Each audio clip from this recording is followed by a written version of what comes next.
What is up, everyone? Welcome to Making the Grade, our Monday night ritual, our sort of commiserating, as it were.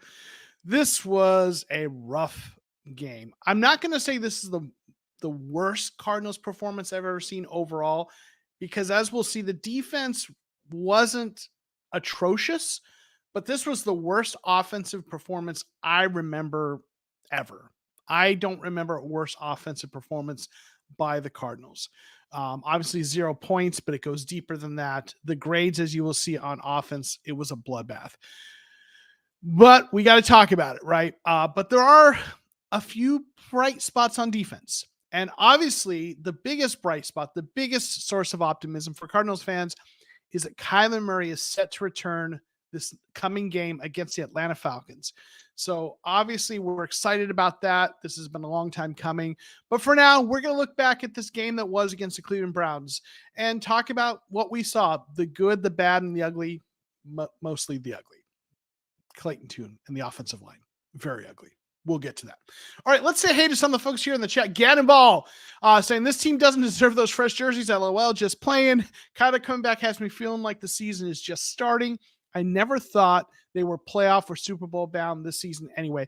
I'm with you. This was the low point of the season, but as they say, the darkest time is just before dawn, right? And Kyler's coming back. So there's a lot of reason to be optimistic about moving forward. Not that we expect this team's going to go anywhere, but now we're going to get to see what this offense looks like with Kyler, get him back on the field, see Michael Wilson with Kyler, see Trey McBride with Kyler.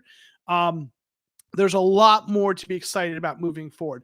Grandizer doing what Grandizer does best, holding down the chat. Thank you for what you do, throwing those links in there. Appreciate you. Keith Davis, let's go. Thanks for being here. Appreciate you, Keith. Time for the best Cardinals analysis show. Thank you. I appreciate your kindness. Appreciate your support. You are a good dude. Class and Ass, what's up, Professor? Appreciate you hanging out with us. Kay Gordon, good to see you, my friend. Hey, Joe, finally here for a show. Can't stay long, but want to say hey and hope you're doing well, my man. I appreciate that. I am doing very well, KR Gordon. Thank you for dropping by. Thank you. 1 week ago when we figured out Tune would start, we said lose by 20 plus 3 turnovers. Wish I didn't speak that in existence. Yep, for sure. And yeah, we're happy for Dobbs. Listen, I know a lot of people are kind of, taking a dump on the fact that we traded him and this, that, and the other. And listen, I'm very happy that we had Dobbs. I think what we saw from Tune shows us that starting Dobbs was absolutely the right call. I don't have a problem with trading him away. We were, the trade deadline was coming and going. If we're going to trade him, we need to trade him. Kyler's going to be starting. I'm happy for Dobbs. He's in a place where he has a chance to start. I think everybody wins. I think it was a good move. I don't think they were going to bring him back long-term as a backup. I think they want to develop Tune as that backup. And he's going to probably want to go somewhere where he'll have a chance to at least compete for a starting job or be in a place where there's a shorter path to starting somewhere. So I don't know that he was going to come back anyway. So yeah, happy for Dobbs. Falcons didn't have time to prepare for him. Once teams see he's starting, I think it's not like what happens here. So yeah, Cruz, thanks for being here. Another one of the channel members, a supporter of the channel. Thank you. Appreciate you. Does Kyler get a pass for his first couple of starts? Is everyone going to trash him if he starts off slower? They'll trash him anyway. I think fans are going to be harsh on him. Some fans, he's coming back from an injury, new offensive system, some adjustments, playing under center more. I'm going to give him, some room, right? But you know how it is, right? Yeah, the media will trash him regardless, but I'll give K1 some buffer. I agree. So, all right, let's get into the grades. We're going to start with the part that is the ugliest part. The offensive grades. Listen, the offensive performance was horrible. And quick, we'll look at the box score, right? Clayton Tune, 11 of 20, 58 yards, 2 interceptions, right? And, his total QBR, if you look at it, was 1.3, or his QBR. That's ESPN's metric. That is horrific, right? We all saw how bad that was, right?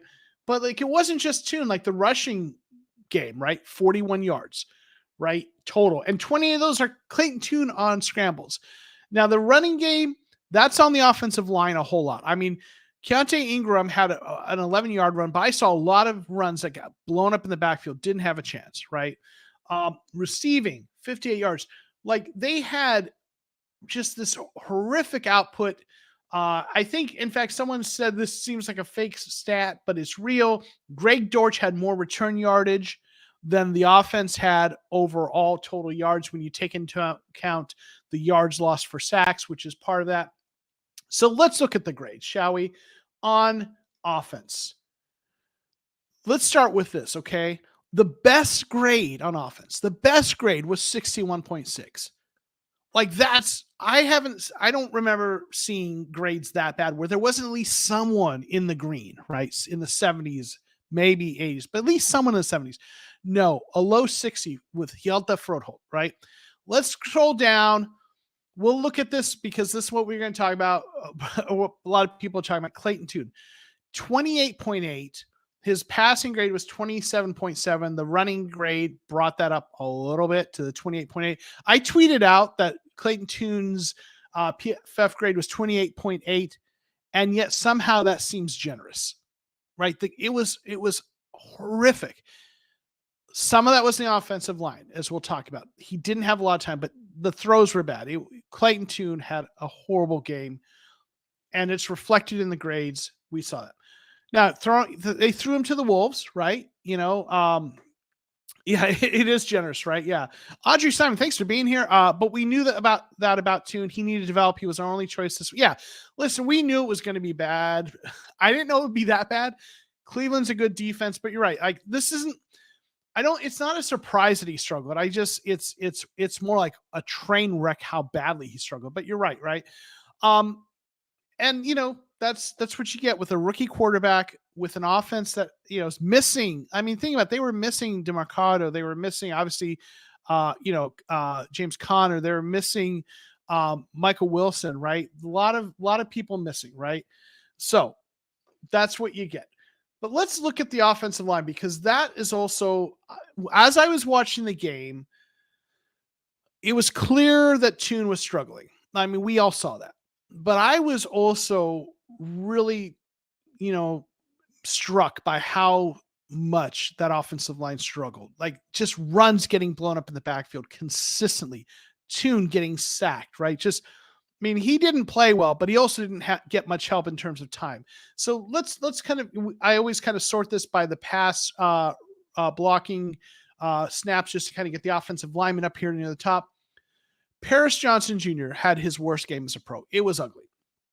Now, he's going against the Browns, who have a good defensive, line, right? But he graded at 33.9. This was easily his worst game of the season. We'll look at him real quick throughout the games. He's graded kind of in the 50s and 60s, a little bit in the 40s, but a lot in the 50s and 60s, and then had this game. Worst game by far, right? He's a rookie. I still feel optimistic about him, but it is what it is. He had a really bad game, right?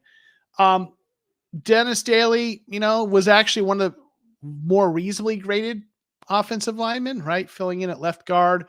Froholt, really bad in pass blocking, decent at run blocking, right? But still not a great game. Humphreys was really bad, right? I guess Myles Garrett will do that too. I get that, but Humphreys has been, people are talking about this. Humphreys, is he washed? Maybe. I mean, he's 20. He's just shy of 30. Offense.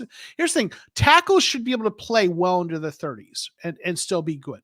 So I don't know if he's washed as much as it's a bad system fit. Maybe not healthy, but whatever it is, I mean, this has been bad, right? Not great. He's grading at 53.4, lowest grade of his career. We've looked at this before. Maybe he's not a good fit for this system. I think this is his last year as a Cardinal. I said that. I've said that in the past.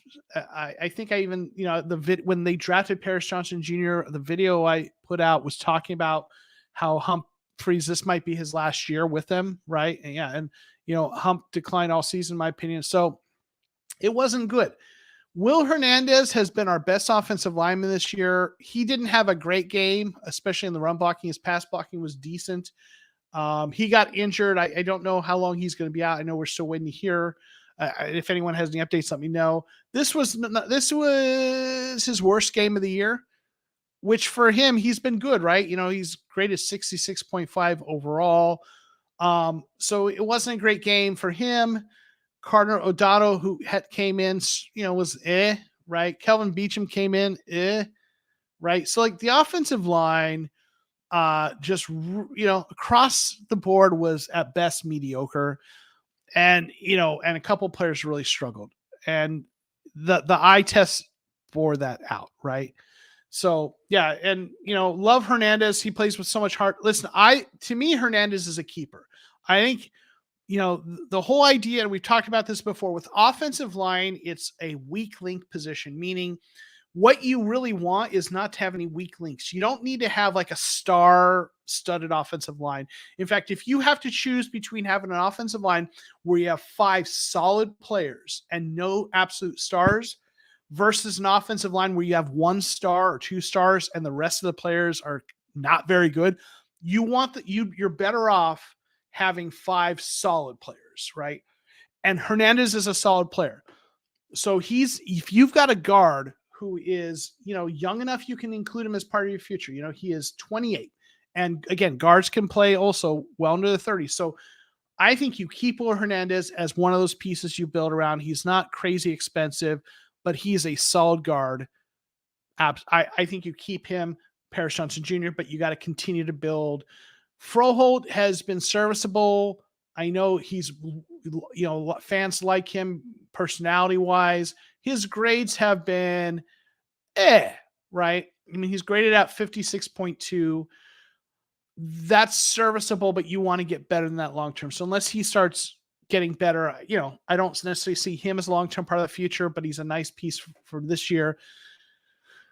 But man, besides Will Hernandez and Paris Johnson Jr., I don't feel great about building around anyone else on this offensive line right now, right? Long term. So that was rough, right? All right, so now we'll look at the tight ends. We had Swain, Higgins, and McBride.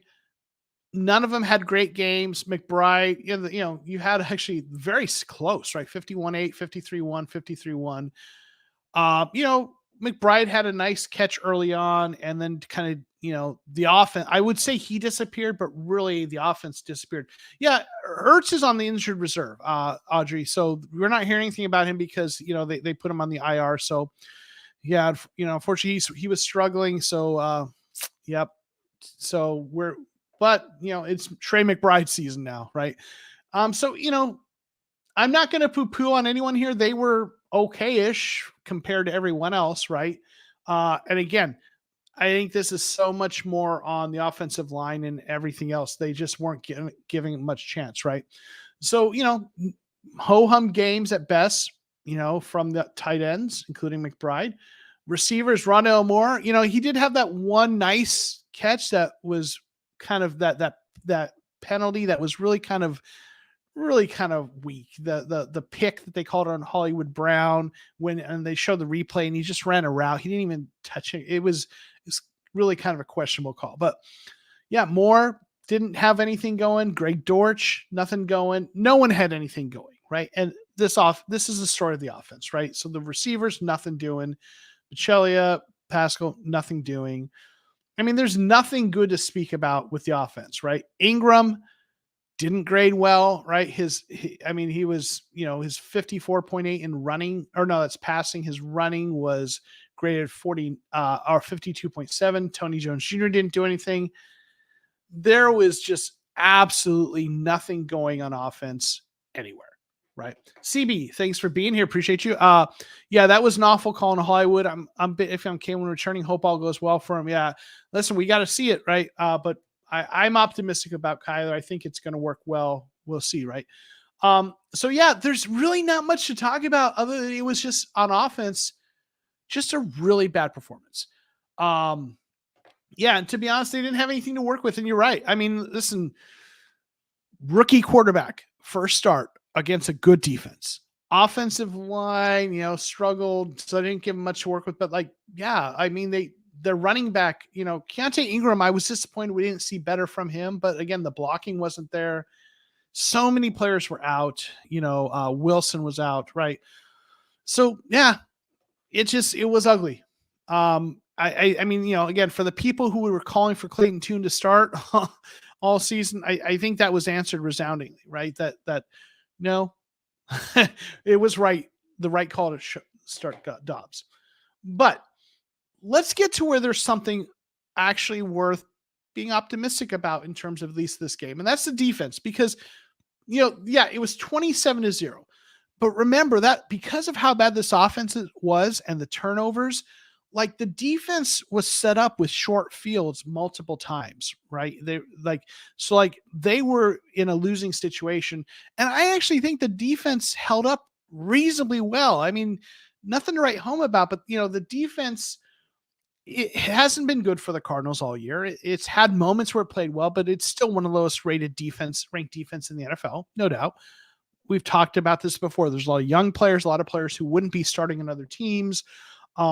They're building something though, and they play tough, and it just doesn't always work out. But when you look at, like, think about one of those touchdowns was that the Browns scored was that fluky, batted up pass that Amari Cooper caught. I mean, that just was a weird play. Again, interceptions and turnovers resulting in the Browns having like 20, 30 yards to go to get a touchdown. The defense was in a bad spot. The offense couldn't keep the ball going, so the defense was getting back on the field and gas. So I actually think the defense, all things considered, the Cardinals defense played reasonably well. Like, there's some things to be optimistic about. Dennis Gardeck led the way with a really good grade. So in fact, let's go kind of position groups, right? So starting with safeties, Jalen Thompson and Budda Baker, solid grades, right? Grades in the 70s and upper 60s. One of the things we've talked about before, with Budda Baker in particular, is he draws tougher assignments because they lean more on him. So sometimes his grade is down a little bit with that, right? So, and then we also had at safety, Sherry had, I never get pronounce his name right. He only played 3 snaps. So really it was mainly these two that got most of the snaps. Audrey's saying that the play calling was suspect as well. Maybe they adjusted the quarterback ability. Yeah, I mean, the offensive play calling was also, there were some issues, I think. They're trying, I think they're trying to make things easier for him. It didn't always work. I think they were trying to do a lot of play action, and play action does help a quarterback. But when that defensive line is just decimating your blocking, you don't have time to set the play action, right? So yeah. Hugh, thanks for being here. Defense played well, but Cleveland's offense isn't anything special. Watson was terrible and missed loads of passes. Yeah, that's true. Absolutely. So, when it comes to cornerbacks, Garrett Williams didn't have his best game, but, again, he's a rookie. I think overall, I still like what we're seeing from him. Here's his grades throughout the 3 games. This is his second best game, I guess, you could say. But, really like what we're seeing from him. Getting the other cornerbacks. Marco Wilson actually had a solid game. I know we've been kind of down on Marco Wilson. He struggled, but this is his second best game of the season. I look here at a 70.9. He also played well in the Dallas game, right? So, hopefully this is part of an uptick for him. I don't know. We'll see, right? So you got Marco Wilson at cornerback.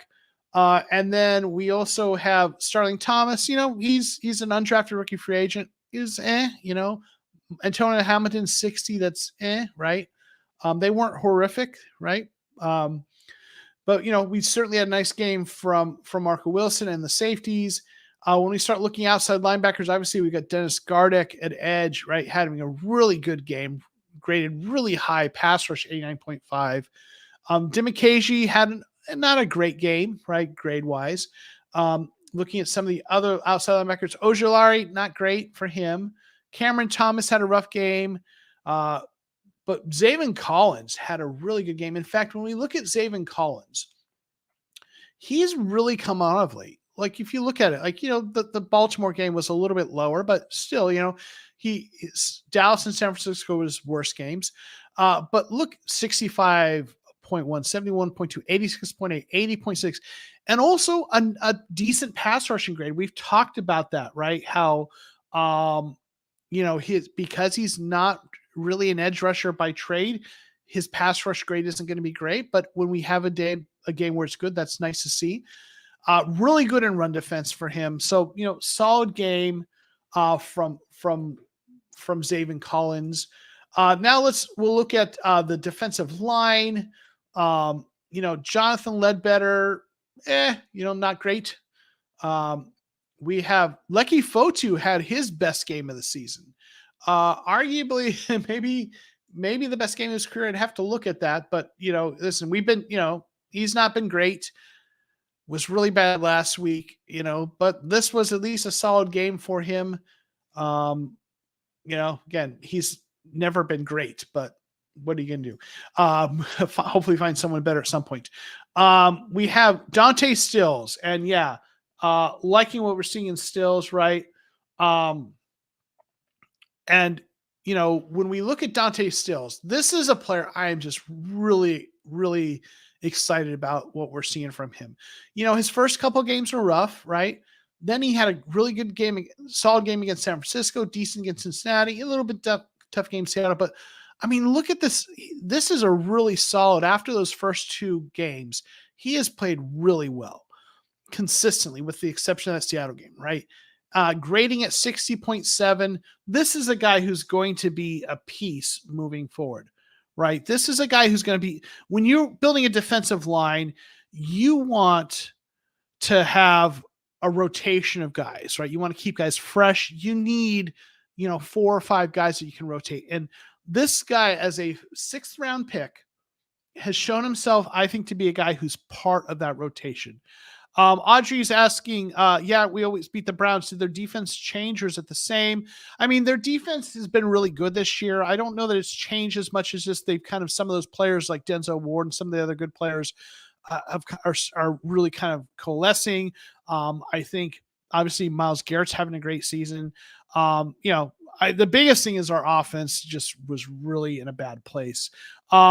He was asking, after yesterday's performance, has your personal wish list for the draft changed, position-wise, priorities, etc.?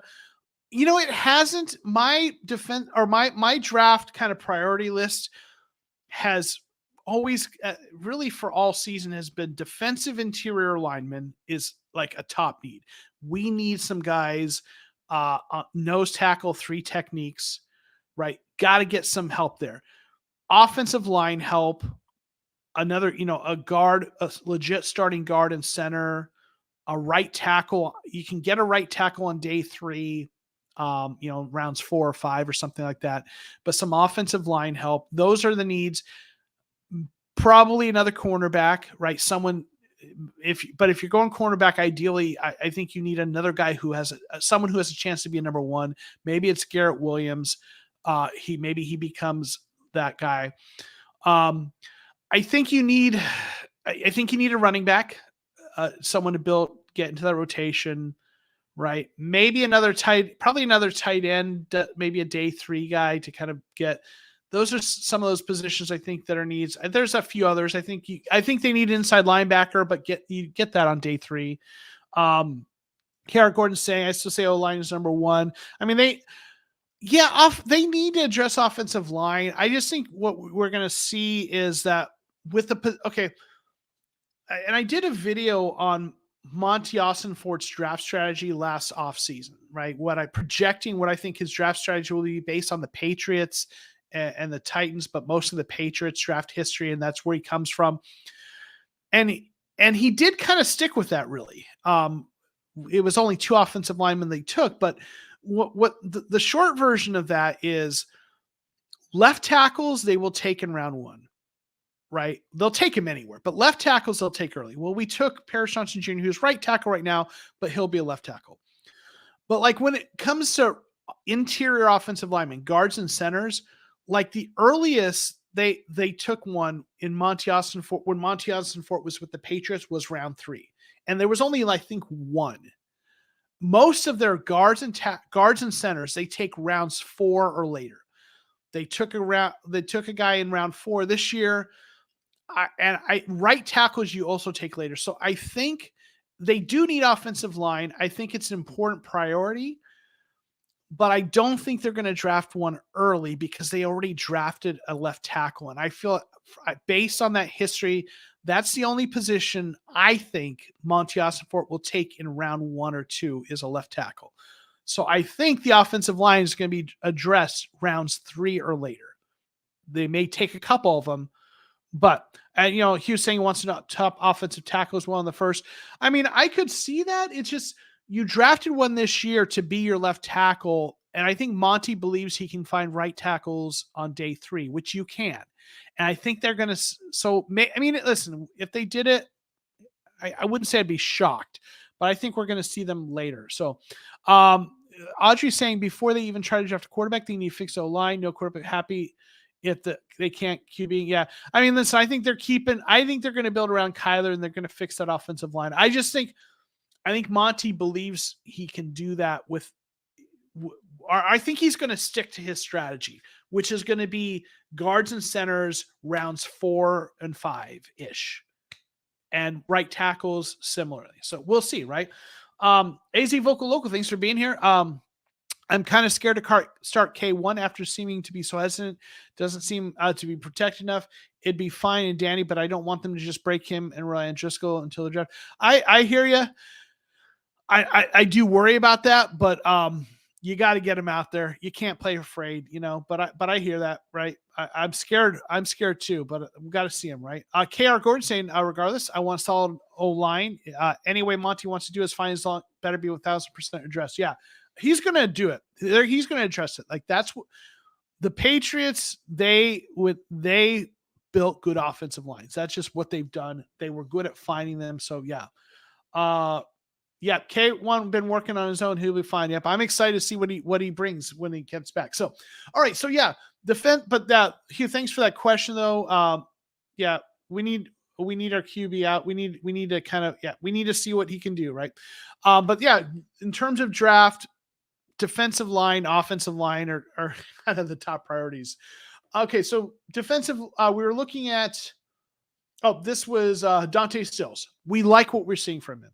He seems like he's going to be a part of that defensive line. We need to get some more guys there though, right? So again, let's see. We were Dante Stills, Kevin Strong, mediocre game, right? Roy Lopez, decent game. Roy Lopez has been decent for this team. I mean, he's like, if you look at since they brought him in, right? He's had a nice game, one bad game, kind of but this is a lot better than we've seen from Leki Fotu. So this is an interesting guy.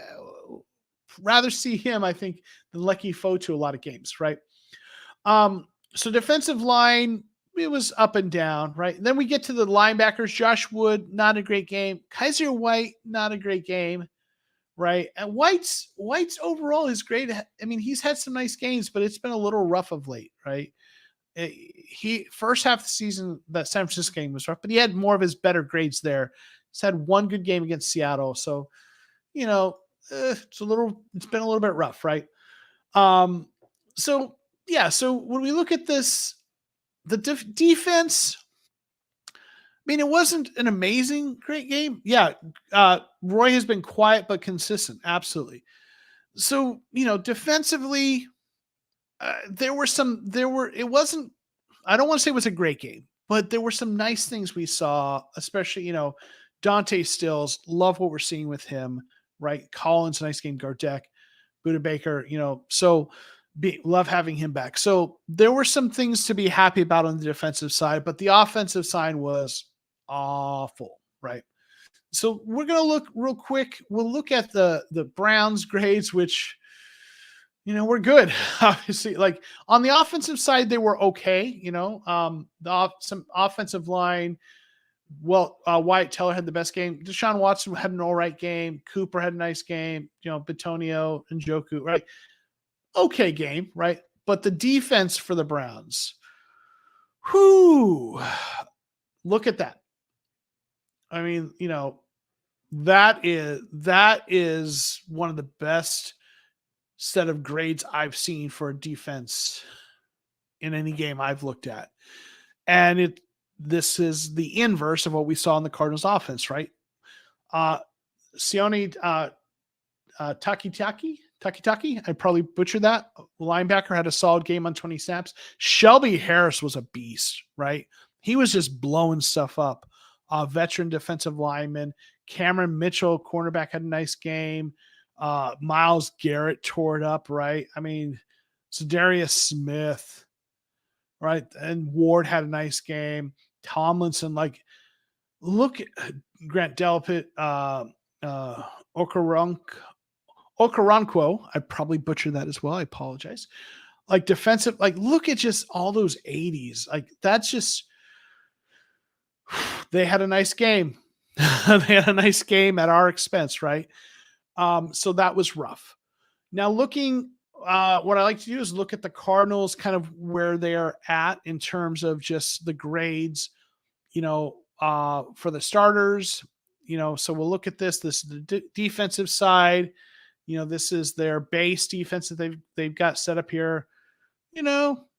Gardeck, Collins are having nice seasons. Wilson, not so great. Hamilton it's nice to see some green at the safeties. We're used to seeing Thompson and Baker. They're having nice seasons. Linebackers, so. When we get into the nickel, that brings in Garrett Williams, right? Changes up the defensive line here a little bit. We see Demicheji, Collins, right?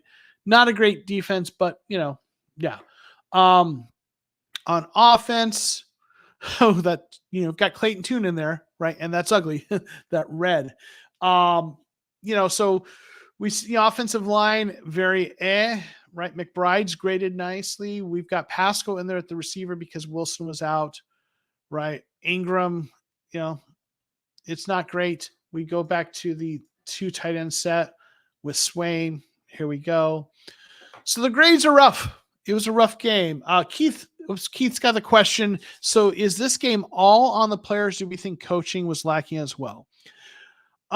Good question. I think the defensive coaching was fine. I mean, like we said, the defense did well. Again, they didn't have a lot to work with in terms of the circumstances.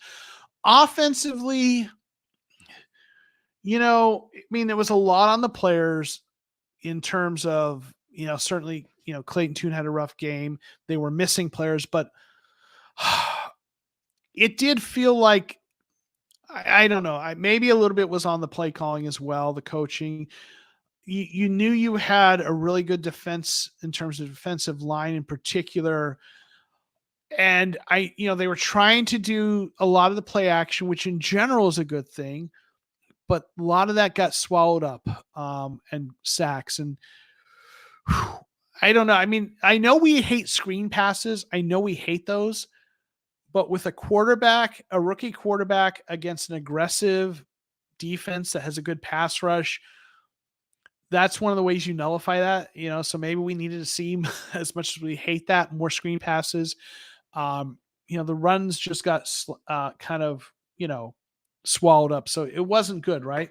The NFL GM, thanks for being here. Hey, TCR, what outcome would you personally like to see K1 finish the season? Thanks for that question. Good question. What I want to see from Kyler is I want to see that he has a grasp of the offense and that he's effective and efficient. I don't want to see him doing a lot of running this season. With ACL injuries, one of the things I always say is the legs are kind of the last thing to come back. With quarterbacks, they're never 100% until like the second season back. I don't want him risking re-injuring. I don't want hero ball. I don't want him trying to make crazy things happen to get a win like he used to. I want to see him operate the offense, play within the offense. I want to see effective passes. I want to see the passing game working like a well-oiled machine with Kyler, showing that he has a grasp of the system and that they built a system that works for him. Now he's going to run some, and they're going to do some design runs. I mean, there's going to be some of that, but I don't want to see too much of that. I really want to see the offense look effective and efficient, even if they're not winning games. I just want to see it. I want to see that he works in this offense. That's the big question, right? Everyone's talking about how does he work under center? How's it going to work in this offense? I think it's going to work well. I think they're going to do some stuff with bootlegs to get him out in space. That's what they did with Baker Mayfield in Cleveland, where Petzing comes from. So that's really what I want to see, right? It needs protection on a high level, right? And they need to figure that out. I think, one of the ways to protect is get the ball out quick too, so yeah. NFL GM, do you feel like K1 is out for redemption? Would you say he's playing to keep his position with the Cardinals next year, or putting tape out to potentially trade? I'm not. I think he is playing to prove people wrong because he's competitive. I think he wants to make it work here. I don't buy into the whole trade thing. I never have. I think the Cardinal, like Jonathan Gannon has said, he is here. He said when they introduced him in the press conference, he doesn't take the job if Kyler Murray isn't here. And I think as much as the media narratives have been, that they're going to trade him and they're going to move on and draft Caleb Williams, I think the team is going to build around him. I think that's been their position all along. Yes, they're going to they'll look at everything, they'll ask the questions, but no, I think what they're trying to do this year is get him comfortable with the system so that going into next year, they can try to be competitive. Is he out for redemption? Yeah. I mean, I think him personally, I think he's fiery. I think he wants to prove everyone wrong. I think he wants to win. He's always won. He's a competitor, as Audrey says. Yeah. He's playing because he likes winning. He's used to winning high school and college. I mean, you look at his social media, he's posted some things in social media that have talked about how, the people who believed in him, he's going to prove them right, and I do think he's got that, that fire in his gut, to come back and win. But I think it's all about winning. I don't think he's trying to put tape out there for a trade. I don't think the Cardinals are trying to do that. I think they are trying to play for winning in 2024, which involves getting him acclimated into the system. He might take some lumps. It might be ugly at points. But I think the whole goal, yes, they want to try to win games, but I think the bigger picture goal is to hit 2024 with Kyler knowing the offense and ready to go and having a rapport with guys like Michael Wilson and Trey McBride. And I think they want to hit 2024 running with another draft class and another free agency under the belt. Yeah. The NFL GM saying, I personally feel like K1 hasn't found his coach. That play calls to his strength. He had a horrible rookie season, then found his coach. Hopefully, this is the case for K1. I'm a fan. Yeah, I mean, I think it's going to work out. This coaching staff has from the beginning said that they want to build an offense around him, what he does well. And I believe they're going to do that. I think they mean it. And again, I've talked about this before. You look at like what Cleveland did with Baker Mayfield. He had his best season when they built an offense that worked for him with a running game, a lot of, bootlegs kind of setting up half the field. And I think they're going to do something that's going to really work for him. So anyway, all right. It was an ugly game on offense, especially. The grades reflected it. But there are brighter days coming. Kyler is back, right? We're all excited to see him release. I know I am. I think a lot of you are as well. So hopefully next week we're going to have a lot better story to tell with the grades, right? So I want to thank everyone for being here. We're going to get out of here, wrap this up. I am going to put out the shout outs for the channel members, for the folks who support what we do here at TCR. I appreciate you greatly. Some of you were here today. I appreciate the new faces that have hung out with us tonight. Thanks for being here.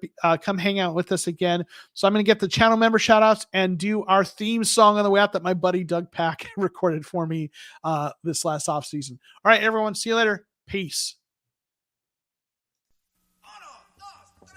Hey, yo, it's Joe. He's the host of Mock Draft Monday on the Cardinal Show. So join the live, hit like and subscribe. Enjoy the podcast tonight. Enjoy the podcast tonight.